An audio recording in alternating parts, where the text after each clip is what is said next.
बिस्मिल्लाहिर्रहमानिर्रहीम अस्सलाम वालेकुम। मैं हूं मोहम्मद इशफाक अंसारी और आप देख रहे हैं मेरा social media channel just to law. आज हमने बात करनी है चेक और परनोट की बुनियाद पर आप रकम वापस कैसे ले सकते हैं। अगर किसी ने चेक दिया या परनोट दिया वो डिसऑनर हो जाता है, आपकी मतलूबा रकम जो है वो आपको नहीं मिलती, तो आप जो है वो कानूनी कार्रवाई किस तरह कर सकते हैं।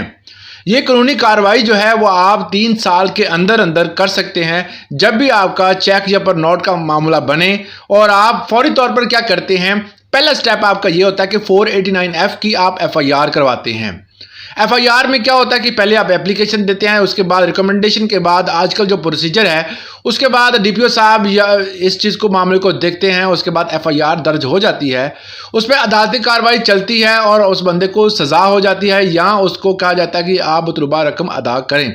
अगर वो अदा नहीं करता तो उसको सज़ा होती है और मोस्टली इस मामले में बेल भी हो जाती है। तो इस मामलात में आपने अपनी रिकवर जो है वो जो अमाउंट है वो किस तरह करनी है, उसका एक बाकायदा एक अलग प्रोसीजर है। ये नहीं है कि आपने 489F की एक FIR करवा ली है। और अक्सर बंदे जो होते हैं वो इस पर जब FIR दर्ज होती है तो पैसे देने के लिए एग्री हो जाते हैं, मगर मोस्टली पाकिस्तान में ये आजकल की प्रैक्टिस है कि लोग नहीं देते। कुछ दे देते हैं, बेहतर है उनकी, कह सकते हैं कि इस दौर में तो मेहरबानी है कि वो दे देते हैं। अगर वो ना दें तो फिर मामला किस तरह जो है वो चलेंगे। आपने ऑर्डर 37 CPC के मुताबिक आपने एक दावा दायर करना है। ये दावा चेक या परनोट के डिसऑनर होने के बाद आप 3 साल तक कर सकते हैं।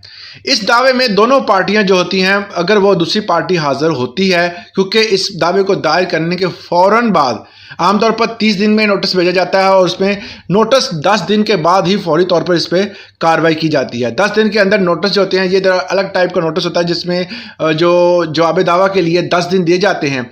इसमें नोटिस जब समन भेजे जाते हैं, समन के बाद जो है वो अगर दूसरी पार्टी हाजिर नहीं होती तो इसमें एकतरफा कार्रवाई की जाती है और फौरी तौर पर उस बंदे को अरेस्ट करने का हुक्म दिया जाता है। अगर दूसरी पार्टी हाजिर हो जाती है, अगर वो हाजिर हो गई है और वो उसने अपनी एप्लीकेशन दी है और एप्लीकेशन एक्सेप्ट हो गई है, एक्सेप्ट होने के बाद जो है वो क्या करती है कि अदालत ये कहती है कि आप अपने श्योरिटी बॉन्ड्स जमा करवाएं।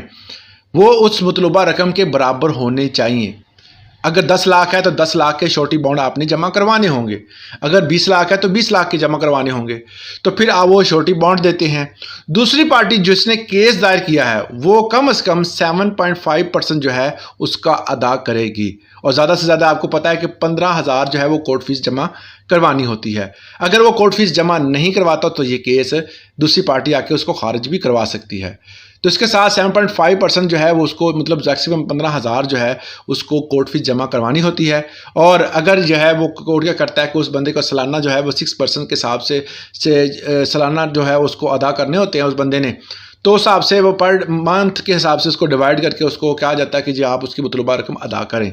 ये एक छोटा सा प्रोसीजर है। ऑर्डर 37 के CPC के तहत आप कोर्ट में दायर कर सकते हैं और इससे आप अपनी मतलूबा रकम जो है वो निकलवा सकते हैं।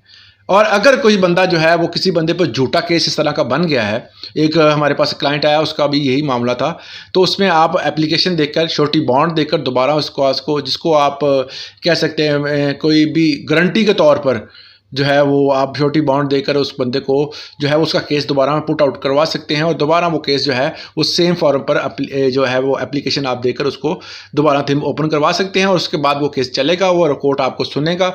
अगर आपका जो है वो आपके जो आर्गूमेंट्स होंगे और वो बेहतर होते हैं और वो एक चीज़ साबित होती है उससे कि ये बंदा जो है वो गिल्टी नहीं है, तो उस केस को जो है उसका फैसला आपके हक में आ सकता है। ये थी आज की वीडियो। उम्मीद करता हूँ इससे आपको फ़ायदा होगा। आज के लिए इतना ही, इजाज़त दीजिएगा। अल्लाह हाफिज़।